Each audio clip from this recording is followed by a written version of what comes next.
வணக்கம். நான் முருகன். தமிழகத்தினுடைய முன்னாள் முதலமைச்சரும் திராவிட முன்னேற்ற கழகத்தினுடைய தலைவராக இருக்கின்ற மூத்த தலைவராக இருக்கின்ற மு.க. ஸ்டாலின் அவர்கள் திராவிட முன்னேற்ற கழகத்தினுடைய தோல்விக்கு என்ன காரணங்கிற ஆராய்ச்சியில் ஈடுபட்டிருக்காரு. அதை பற்றி சுருக்கமாக பார்க்கலாம். வீடியோவுக்கு சப்ஸ்கிரைப் பண்ணி சேனலுடைய வளர்ச்சிக்கு உதவுங்க. கூடவே பெல் பட்டன் ஆன் பண்ணிங்க. அப்போ தான் சேனலில் போகிற வீடியோ உங்களுக்கு நோட்டிஃபிகேஷனில் கிடைக்கும். சரி, இப்போ வீடியோக்குள்ளார போகலாம். ஏற்கனவே சொன்னதைப் போல திராவிட முன்னேற்ற கழகத்தினுடைய தலைவரும் முன்னாள் முதலமைச்சருமான மு.க. ஸ்டாலின் அவர்கள் 2026 சட்டமன்ற தேர்தலில் திராவிட முன்னேற்ற கழகம் படு தோல்வியை சந்தித்தது. அந்த தோல்விக்கு காரணம் யார் அப்படின்னு தொண்டர்கள்ட்ட அவர்களுடைய கருத்துக்களை ஊடகங்கள் வழியாக கேட்க ஆரம்பிச்சிருக்கிறாரு. இதுவே மிகப்பெரிய தோல்வி. ஊடகங்களுக்கு தன்னுடைய ஆட்சி காலத்தில் ஆயிரக்கணக்கான கோடி ரூபாய் செலவு பண்ணி பொய்யான விளம்பரத்தை தேடிக்கொண்டிருந்தார் முதலமைச்சர் அவர்கள். 2026 சட்டமன்ற தேர்தலில் திராவிட முன்னேற்ற கழகத்தினுடைய கூட்டணி கட்சிகள் 200 தொகுதிக்கு மேலே வெற்றி பெறும் அப்படின்னு சொல்லிட்டு ஒரு பொய்யான நெரேட்டிவை செட் பண்ணி தினந்தோறும் ஒவ்வொரு நிமிடம் பேச வைத்திருந்தார்கள். யூடியூப் பார்க்குற ஒவ்வொரு வீடியோவுக்குமே அது ஒரு மிகப்பெரிய தொந்தரவாக இருந்தது. அந்த தொந்தரவே திராவிட முன்னேற்ற கழகத்தினுடைய தோல்விக்கு காரணம் எடுத்துக்கொள்ள வேண்டும். அந்த அளவுக்கு பண போதை, அதிகார போதையில் இருந்த திராவிட முன்னேற்ற கழகத்தினுடைய தலைமை குடும்பம் அவங்க தான் ஜெயிக்கணுங்கிற காரணத்திற்காக பணத்தை தண்ணியாக வாரி அழைச்சி விளம்பரம் பண்ணியிருந்தாங்க. அந்த விளம்பரம் மட்டும் இல்லாமல் அந்த ஆட்சியில் நடந்த மிக மோசமான ஆட்சியை திராவிட முன்னேற்ற கழகத்தினுடைய தோல்விக்கு காரணமாக அமைந்திருக்கிறது. அந்த நேரத்தில் தான் தமிழகத்தில் இந்த கடந்த ஒரு 2 ஆண்டுகளாக தமிழக வெற்றி கழகம் அப்படிங்கிற ஒரு கட்சியை தொடங்கி நடிகர் விஜய் அவர்கள் தேர்தலில் வெற்றி பெற்றிருக்கிறாரு. தமிழக வெற்றி கழகம் மிக பெரிய வெற்றியை இந்த முதல் தேர்தலிலேயே வெற்றி பெற்றிருக்கிறது. அதற்கு காரணம் அந்த கட்சியினுடைய தலைவரோ அல்லது சூப்பர் ஸ்டாராக நடித்த விஜய் கிடையாதுங்க. திராவிட முன்னேற்ற கழகத்தினுடைய ஆட்சியில் நடந்த மிக மிக மோசமான ஊழல்களும் குற்றங்களும் போதைப்பொருள் புழக்கம் தான் இதற்கு காரணம். விஜய் கிடையாது.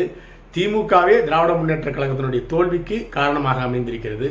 இந்த நேரத்தில் தான் முன்னாள் முதலமைச்சர் மு.க. ஸ்டாலின் அவர்கள் திராவிட முன்னேற்ற கழகத்தினுடைய இந்த படுதோல்விக்கு காரணம் என்னன்னு சொல்லிட்டு தொண்டர்களிடம் விளக்கம் கேட்க ஆரம்பிச்சிருக்காரு.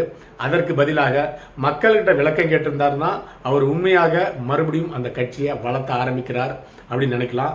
அதற்கு மாறாக குற்றங்களுக்கு உடந்தையாக குற்றங்களை செய்த குற்றவாளிகிட்டேயே தன்னுடைய தோல்விக்கு என்ன காரணம் கேட்கிறதாக அமைந்திருக்கிறது. சரி, திராவிட முன்னேற்ற கழகத்தினுடைய இந்த தோல்விக்கு காரணம் அப்பொழுது முதலமைச்சராக இருந்த மு.க. ஸ்டாலின் அவர்களும் துணை முதலமைச்சராக இருந்த உதயநிதி ஸ்டாலின் அவர்கள் தான் காரணம். பண போதை, அதிகார போதை கண்ணை மறைத்தது. மக்களையும் வாக்காளர்களையும் அரசு ஊழியர்களும் துச்சமாக மதித்து நடந்து கொண்டார்கள். துப்புரவு தொழிலாளர்கள் தங்களுக்கு ஊதிய உயர்வு வேணும், பணி நிரந்தரம் வேணும்னு சொல்லிட்டு சமுதாயத்தில் கடைக்கோடியில் இருக்கிற துப்புரவு தொழிலாளர்கள் 2 மாதங்களுக்கு மேலே போராட்டம் நடத்தினாங்க. அப்படி போராட்டம் நடத்தின அந்த துப்புரவு தொழிலாளர்கள் நெருக்கடியான நிலைக்கு கொண்டு போனாங்க. அரெஸ்ட் பண்ணி இரவோடு இரவாக நடுத்தெருவில் விட்டுட்டு போனாங்க. மறுபடியும் அரெஸ்ட் பண்ணி கிளம்பாக்கம் பேருந்து நிலையத்தில் பெண்கள் கூட அப்படின்னு பார்க்காம நள்ளிரவில் 12 மணி 2 மணிக்கு பேருந்துலேருந்து இறக்கி விரட்டி அடிக்கப்பட்டார்கள். அடுத்ததாக திராவிட முன்னேற்ற கழகம் அப்படி ஆட்சினாவே மக்களுக்கு ஒரே ஒரு ஞாபகம் தான் வரும். கொலை, கொள்ளை, கற்பழிப்பு, ஆள் கடத்தல், நில அபகரிப்பு, ஊழல். இது எல்லாமே திராவிட முன்னேற்ற கழகத்தினுடைய மாடல் ஆட்சி அல்லது அந்த கட்சியினுடைய ட்ரெண்டுன்னு எடுத்துக்கொள்ள வேண்டும். அப்படி திராவிட முன்னேற்ற கழகத்தினுடைய ஆட்சி 2021 ஆட்சிக்கு வந்தவுடனே இது எல்லாமே வரிசையாக திராவிட முன்னேற்ற கழகம் செஞ்சாங்க. அடுத்ததாக திமுக கடந்த 50 வருஷமா எப்படிப்பட்ட ஊழல்களையும் குற்றங்களையும் 50 வருஷமா செஞ்சதோ அப்படிப்பட்ட ஊழல், குற்றம் இதை எல்லாமே ஒரே ஒரு 5 ஆண்டு கால ஆட்சியில் திராவிட முன்னேற்ற கழகத்தினுடைய தலைவராக முதலமைச்சராக மு.க. ஸ்டாலின் வந்த பிறகு 5 ஆண்டுகளில் திராவிட முன்னேற்ற கழகத்தினுடைய ஒட்டுமொத்த சரித்திரத்தையுமே மிஞ்சும் அளவிற்கு ஊழலும் குற்றங்களும் செய்தார். அதுதான் திராவிட முன்னேற்ற கழகத்தினுடைய தோல்விக்கு காரணமாக அமைந்தது. அது மட்டுமில்லாமல் பொய்யான வாக்குறுதிகளை கொடுத்து ஒவ்வொரு ரேஷன் கார்டு வச்சிருக்கிற குடும்ப தலைக்கும் 1000 ரூபா கொடுக்குறேன்னு சொல்லிட்டு தகுதியுள்ள பெண்களுக்கு மட்டும் அந்த ரேஷன் கார்டுக்கு பணம் வழங்கப்படும் சொல்லிட்டு இழுத்தடிச்சாங்க. இந்த நேரத்தில் தேர்தலுக்கு 6 மாதம் இருக்கும் பொழுதும் விடுபட்டவர்களுக்கும் ஒரு 1000 ரூபாய் தரேன்னு சொல்லிட்டு விடுபட்டவர்களுக்கு கொடுத்துட்டு மக்களுடைய கோபத்தை சம்பாதித்துக் கொண்டார்கள். அரசு ஊழியர்களுக்கு பழைய ஓய்வூதியம், வேலை நிரந்தரம் சொல்லிட்டு ஏராளமான பொய்யை சொல்லிட்டு ஆட்சிக்கு வந்து கடைசி வரை செய்யவில்லை. அடுத்ததாக கடந்த 25 ஆண்டுகளாக தமிழ்நாட்டில் போதை புழக்கம் அப்படிங்கிறதே கிடையாது, கள்ளசாராய மரணம் அப்படிங்கிறது கிடையாது. அப்படிப்பட்ட நேரத்தில் தான் திராவிட முன்னேற்ற கழகத்தினுடைய ஆட்சியின் இறுதியில் கள்ளக்குறிச்சியில் கள்ளசாராயம் குடித்து 67 அப்பாவிகள் மரணம் அடைந்துட்டாங்க. கோர்ட்டுக்கு ஒரு 500 அடி தூரத்திலேயே இருக்கிற அந்த இடத்துல கள்ளசாராயம் வெளிப்படையாக விற்கப்பட்டது. அதை நீதிமன்றமும் கண்டுக்கல. ஏன்னு கேட்டிங்கன்னா, நீதிமன்றம் அதிகாரத்தில் தலையிட முடியாது, நிர்வாகத்தில் தலையிட முடியாது. ஆனால் அந்த போதைப்பொருள் வியாபாரத்தை சேர்ந்த திராவிட முன்னேற்ற கழகத்தை சேர்ந்தவர்களுக்கும் அந்த போதைப்பொருள் வியாபாரத்திற்கு உறுதுணையாக இருந்த காவல்துறை அதிகாரிகள், அரசு அதிகாரிகள், இவர்கள் மீது எந்த விதமான நடவடிக்கையும் எடுக்கப்படவில்லை. பேருக்கு சஸ்பெண்ட் அப்படின்னு பண்ணிட்டு ஒரு 15 நாள் கழிச்சு மறுபடியும் வேலைக்கு அமர்த்திட்டாங்க. உயர் காவல்துறை அதிகாரிகளை டிரான்ஸ்ஃபர் பண்ணிட்டு பதவி உயர்வும் கொடுக்கப்பட்டது. அது மட்டும் இல்லாமல் ஐஐடி மாணவி பாலியல் குற்றத்தில் திராவிட முன்னேற்ற கழகத்தை சேர்ந்த மூத்த அதிகாரிக்கு அமைச்சருக்கு தொடர்பு இருந்தும் அவர் மீது எந்த விதமான நடவடிக்கையும் எடுக்கவில்லை. அடுத்ததாக திராவிட முன்னேற்ற கழகத்தினுடைய ஆட்சியில் போதைப் பொருள் தலைவிரிச்சாடுது. மெத்து வித்து 2000 கோடி ரூபாய் ஊழல் பண்ணவரை தன் அருகிலேயே திராவிட முன்னேற்ற கழகம் வைத்துக்கொண்டு அகில இந்திய வெளிநாட்டு அணி தலைவராக அவரை நியமித்திருந்தது. அது மட்டும் போதாது என்று திராவிட முன்னேற்ற கழகத்தினுடைய ஆட்சியில் கிட்னி திருட்டு நடைபெற்றிருக்கிறது. அதாவது கூலி வேலைக்கு போகிற அப்பாவிகளுடைய கிட்னியை ஆசை வார்த்தை காட்டி ஒரு 5 லட்சம் ரூபாய்க்கு வாங்கிட்டு அதே கிட்னியை 1 கோடி ரூபாய் வரை விற்பனை செய்திருக்கிறாங்க. திராவிட முன்னேற்ற கழகத்தை சேர்ந்த மருத்துவமனையில் அந்த ஆபரேஷன் செய்யப்பட்டிருக்கிறது. அப்படி சட்டவிரோதமாக கிட்னி எடுக்கப்பட்டதற்காக சிபிஐ வழக்கு பதிவு செய்து அவர்களை கைது செய்த தமிழ்நாட்டுக்கு வந்தால் தமிழ்நாடு காவல்துறை ஒத்துழைக்க மறுத்துவிட்டது. இது மட்டும் போதாதுன்னு சொல்லிட்டு திராவிட முன்னேற்ற கழகத்தினுடைய ஆட்சியில் குற்றங்களும் ஊழல்களும் சாதாரண மக்களுக்கு எதிராக தொடுக்கும் பொழுது அந்த வழக்கை பதிவு செய்யப்பதற்கு, அதாவது திமுக மேலே வழக்கு பதிவு செய்வதற்கு காவல்துறையில் சென்னை உயர்நீதிமன்றத்தில் போய் அனுமதி வாங்கிட்டு வந்தால் தான் வழக்கே பதிவு செய்யப்படும். இப்படிப்பட்ட ஒரு மோசமான நிலையில் திமுக ஆட்சியிலிங்க இந்திய அரசியலமைப்பு சட்டமும் நீதிமன்றமும் இயங்கிக் கொண்டிருக்கிறது.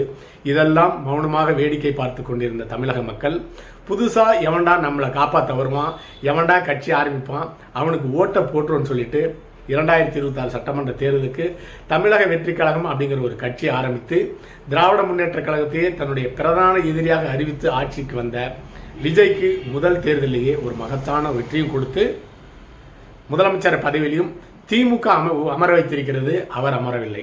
அடுத்ததாக இவ்வளவு குற்றங்களையும் செஞ்சுட்டு யூடியூப்லையும் சேட்டலைட் சேனலையும் ஆயிரக்கணக்கான கோடி ரூபாய் பணத்தை கொடுத்து விளம்பரம் செஞ்சு தன்னுடைய குற்றங்களை எல்லாம் மறைத்ததை மக்கள் மறந்து விடார்கள் நினைச்சாங்க. ஆனால் மக்கள் மறக்கவில்லை. யூடியூப்ல பொய்யான விளம்பரையும் சேட்டலைட் சேனலில் வேறு விதமான நெரேட்டிவ் செட் பண்ணதை மக்கள் பார்த்து கொண்டு தான் இருந்தார்கள். அது மட்டும் இல்லாமல் திராவிட முன்னேற்ற கழகத்தினுடைய ஆட்சியில் நடைபெறுகின்ற குற்றங்களை எதிர்த்து யூடியூப்ல பேசினா அவர்கள் கைது செய்யப்படுகிறார்கள், வழக்கு மேல் வழக்கு பதிவு செய்யப்படுகிறார்கள். இதெல்லாம் போதாதுன்னு சொல்லிட்டு ஜெயிலில் வச்சு கையை முறிக்கிறாங்க. குண்டர் சட்டம் பாய்கிறது. இதையெல்லாம் பார்த்து கொண்டிருந்த மக்கள் குண்டர் சட்டம் பாய்க்கப்பட்டவர்களை தேர்தலிலிருந்து மக்கள் புறக்கணித்திருக்கிறார்கள். அதாவது திராவிட முன்னேற்ற கழகத்தை மக்கள் தூக்கி எறிந்திருக்கிறார்கள். இனி தமிழ்நாட்டில் திமுக அப்படிங்கிற கட்சி என்னைக்குமே ஆட்சிக்கு வரப்போவது கிடையாது. அது 100% உண்மை. ஏன்னு கேட்டிங்கன்னா, இனி தமிழ்நாட்டில் கடவுள் ஆதரவு பெற்ற கட்சியும் கடவுள் ஆதரவு பெறாத கட்சி 2 கட்சி தான் ஆட்சிக்கு இருக்க போகுது. அதாவது திமுக கடவுள் எதிர்ப்பு அப்படிங்கிற நிலைப்பாட்டில் இருந்து மக்களை ஏமாற்றி ஒரு 50 வருஷம் ஆட்சி பண்ணியிருக்காங்க.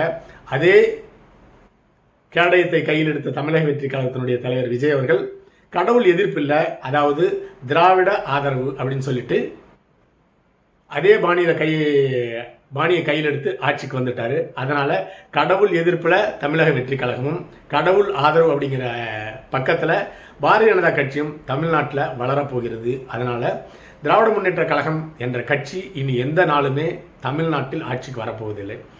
திமுகவுக்கு மட்டும் இந்த நிலை கிடையாது, அண்ணா திராவிட முன்னேற்ற கழகத்துக்கும் அதே நிலை தான். திமுக செய்த மோசமான ஆட்சியின் காரணமாக 5 ஆண்டு கால ஆட்சியின் காரணமாக திமுக அதிமுக 2 கட்சிகளையுமே மக்கள் வழித்தெடுத்து விட்டார்கள். இந்த 2 கட்சியுமே 50 வருஷமா மாறி ஆட்சி பண்ணி மக்களுக்கு எந்த விதமான நன்மையும் செய்யல. இந்த கட்சிகளால் மக்களுக்குத்தான் கெடுதல். அதனால இந்த கட்சிகள் எதிர்காலத்தில் ஆட்சிக்கே வர முடியாத நிலை ஏற்பட்டிருக்கிறது. அடுத்ததாக, மக்கள் ஏற்கனவே குறிப்பிட்டதை போல மக்கள் மாற்றத்தை விரும்புகிறார்கள். ஏன்னு கேட்டிங்கன்னா 50 வருஷமா இந்த கட்சிகளை பார்த்து அழுத்து விட்டார்கள். எந்த விதமான மக்களுக்கும் நன்மை கிடையாது. இந்த திராவிட முன்னேற்ற கழகத்தினுடைய தலைமை குடும்பத்துக்கு தான் நன்மை கிடைக்கிறது. அதனால் புதிதாக வந்த தமிழக வெற்றி கழகத்திற்கு ஓட்டு போட்டு மக்கள் தேர்ந்தெடுத்திருக்கிறாங்க. இந்த கட்சி திராவிட முன்னேற்ற கழகத்து ஆதரவு நிலைப்பாடு எடுத்திருக்கிறது. அதனால் ஆரம்பத்திலேயே அந்த கட்சி வலுக்க ஆரம்பித்திருக்கிறது. என்ன நடக்குது அப்படின்னு பொறுத்திருந்து பார்க்கலாம். மு.க. ஸ்டாலின் அவர்கள் இப்பொழுது கருத்து தெரிவிக்க கேட்டிருப்பதைப் போல எந்த விதமான மாற்றம் வரப்போவதில்லை. திமுக எந்த காலத்திலும் இந்த தமிழ்நாட்டில் வளரப்போவதும் இல்லை. அடுத்த பதிவில் சந்திக்கலாம். நன்றி.